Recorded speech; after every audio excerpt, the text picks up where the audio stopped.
নমস্কাৰ বন্ধু বান্ধৱীসকল, আজি আমি আলোচনা কৰিবলৈ লৈছোঁ ভাৰতীয় সংস্কৃতি নামৰ পাঠটিৰ কেইটামান ইম্পৰ্টেণ্ট কুৱেশ্যন। তো ব'লা ভিডিঅ'টো আৰম্ভ কৰোঁ। ভাৰতীয় সংস্কৃতি। 1 নম্বৰ ক, ভাৰতীয় সংস্কৃতিৰ প্ৰাণ কি?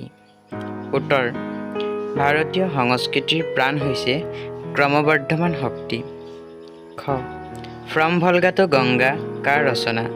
উত্তৰ: ফ্ৰম ভলগা টু গংগা পণ্ডিত ৰাহুল সংকীৰ্তায়নৰ ৰচনা।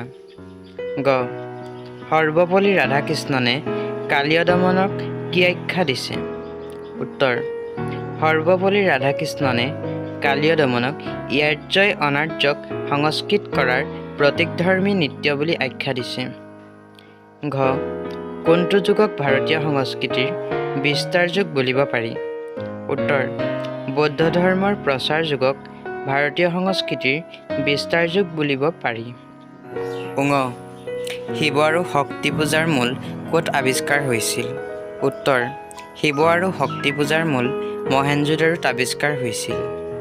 প্ৰথম ছ, ইছলামীয় ভাস্কৰ্যৰ মূল সম্পদ কি? উত্তৰ: গঠনৰ সৰলতা আৰু সূক্ষ্মতা হৈছে ইছলামীয় ভাস্কৰ্যৰ মূল সম্পদ। দ্বিতীয় ছ, অজন্তাৰ ছবিবোৰত প্ৰকাশ পোৱা ভাৱবস্তু দুটা কি কি?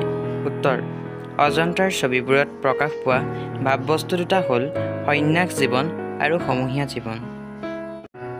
জ, সুকুমাৰ কলাৰ ভিতৰত কোনটো শিল্পক বেছি স্থায়ী বোলা হৈছে?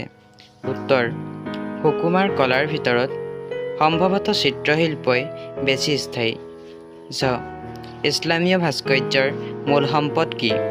উত্তৰ: গঠনৰ সৰলতা আৰু সূক্ষ্মতা হৈছে ইছলামীয় ভাস্কৰ্যৰ মূল সম্পদ। ঞ, পণ্ডিত ৰাহুল সংকীৰ্তায়নৰ আচল নামটো কি? উত্তৰ: পণ্ডিত ৰাহুল সংকীৰ্তায়নৰ আচল নামটো হৈছে কেদাৰনাথ পাণ্ডে। বন্ধু বান্ধৱীসকল, যদি ভিডিঅ'টো চাই ভাল পালে তেনেহ'লে লাইক কৰিব, কমেণ্ট কৰিব আৰু চেনেলটো ছাবস্ক্ৰাইব কৰি কাষতে থকা বেল আইকনটো প্ৰেছ কৰিবলৈ নাপাহৰিব। আৰু ভিডিঅ'টো চাই কেনে পালে কমেণ্ট কৰি নিশ্চয় জনাব।